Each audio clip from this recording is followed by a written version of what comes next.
What up, guys? I'm going to attempt to start the fuel pump assembly and then the fuel return. But before that, I have to put this back together just because there's a bunch of stuff in the back seat. But I just want to show you something. So funny story.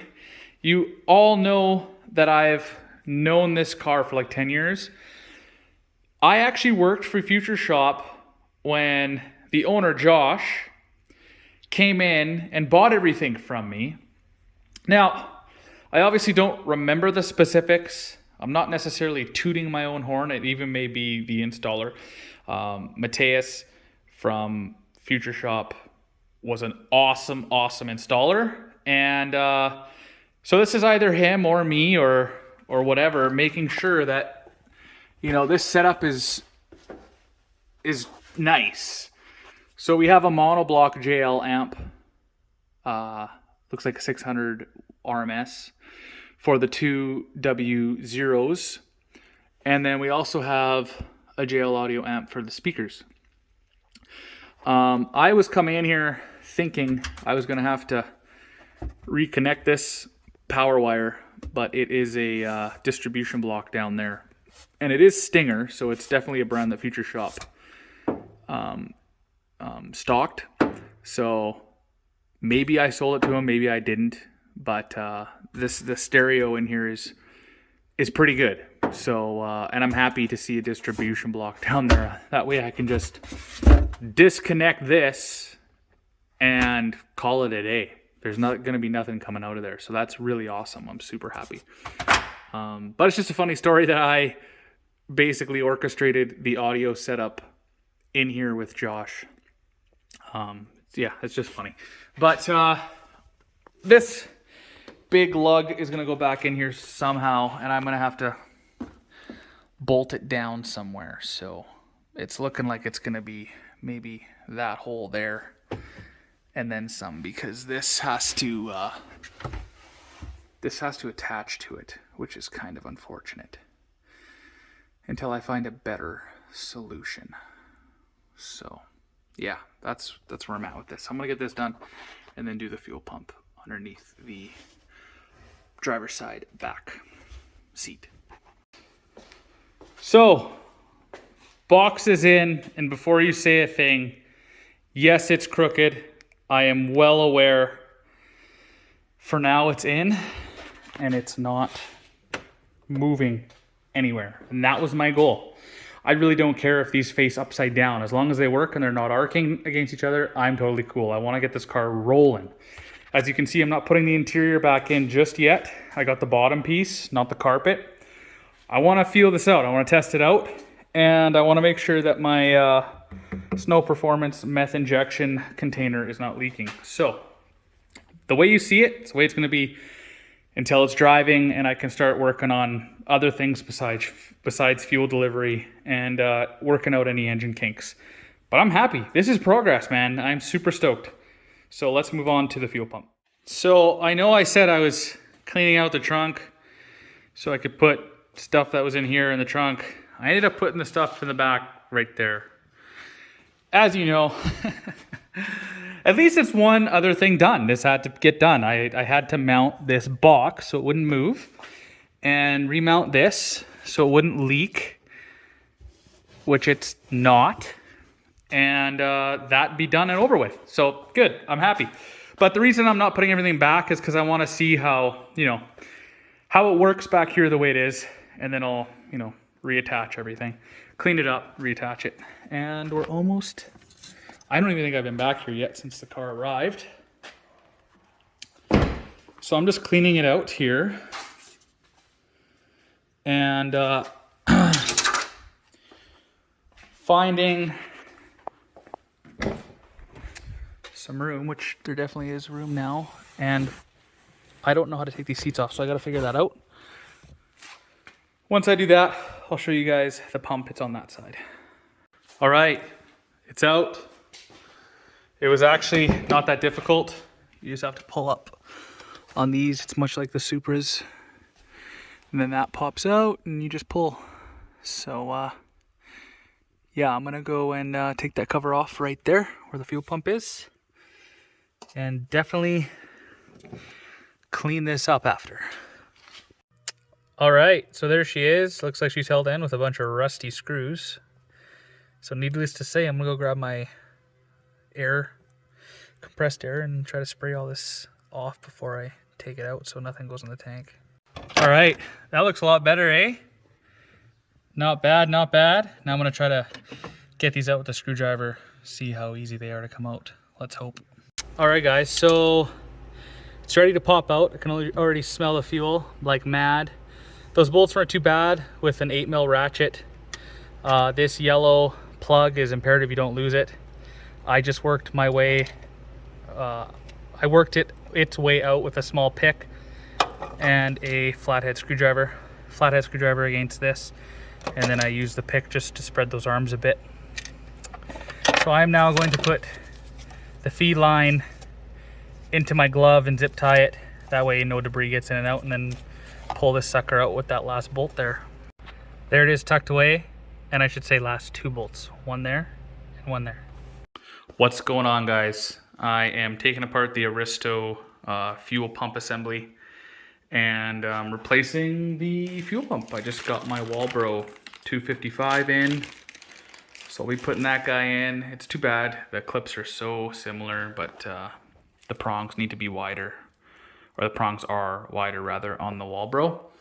And I ordered a brand new fuel filter and it's for the Is300 assembly, not the Aristo. So I will be reusing this one in here for now until I get one in, and maybe I'll swap it out after. But just so you guys can see, this is what it is. This is going to unclip.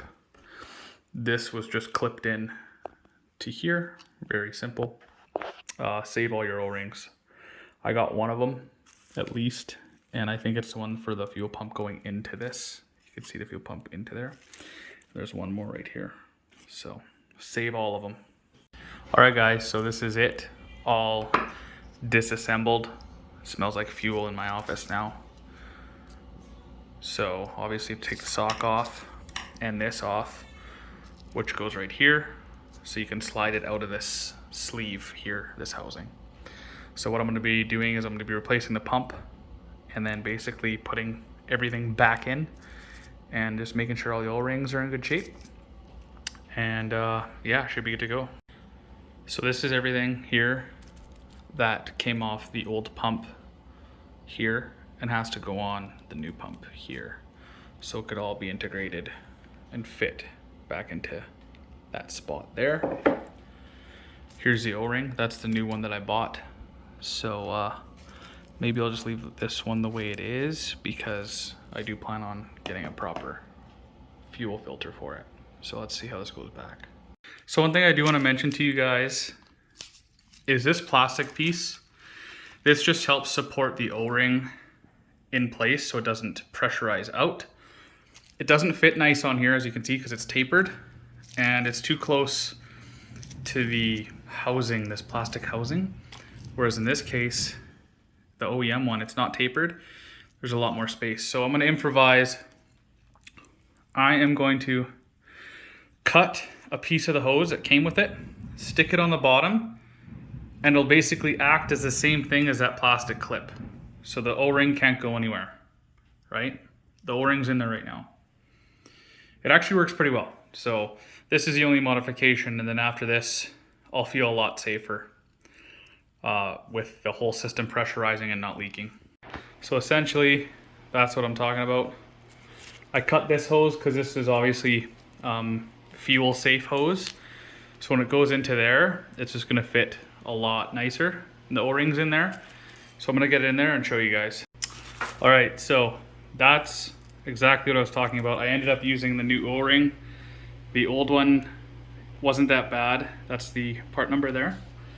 But this new one is a lot snug, more snug, rather. Proper English, Josh, come on, come on.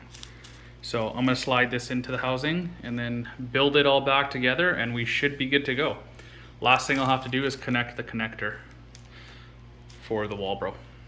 All right, she's in there. She's in there nice. So that was a little trick that I came up with. Talked to some guys, watched some videos, and some of them tried to modify it themselves. Some of them left the O-ring in there, and I never know how it turns out for them. So I just didn't want a chance at O-ring blowing out and then my fuel pressure dropping while I'm mid-pull. So that's what I did to fix that. So it basically has that in there. It's just modified to be fuel hose. So that was nice that came with it. It fits perfectly. So if you don't, or if you run into the same issue as I do with the Walbro, that's how you get around it.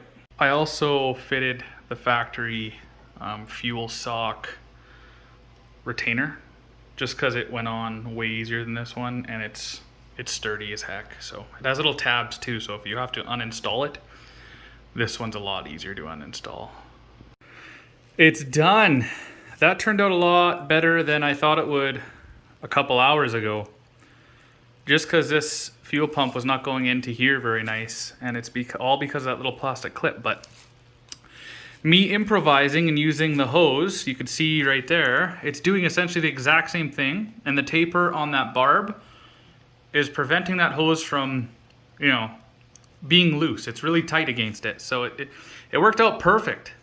I do recommend getting a new O-ring just because this new one was way more snug on the barb, and I used the Walbro fuel hose that was supplied with a kit for this hose here, because the guy who took this out, I bought it off of, he cut this hose.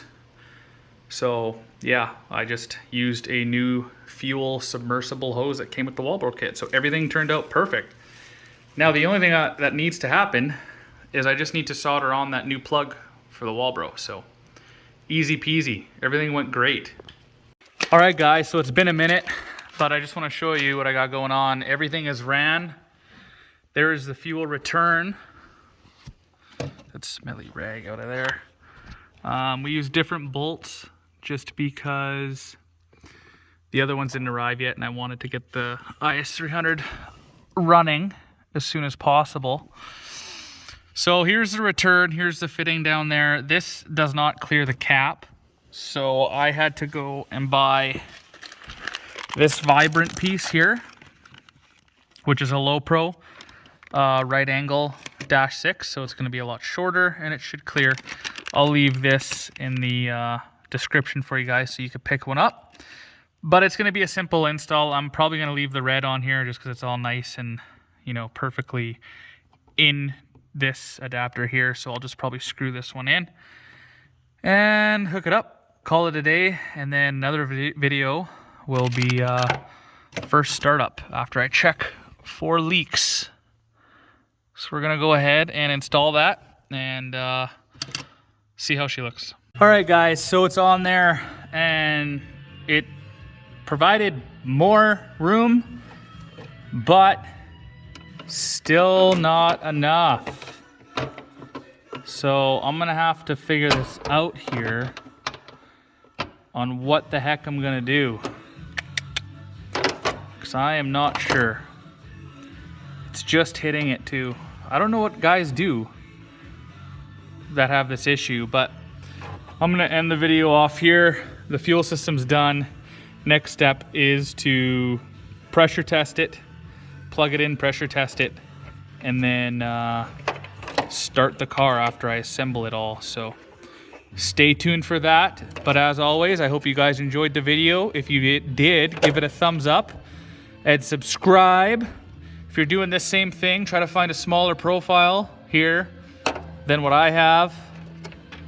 And I don't know what I'm gonna do yet. I just messaged a buddy of mine. So it's just a bit shorter than the normal ones. So that's unfortunate. But anyway guys, stay tuned for the next video on the Is300. All right everybody, peace.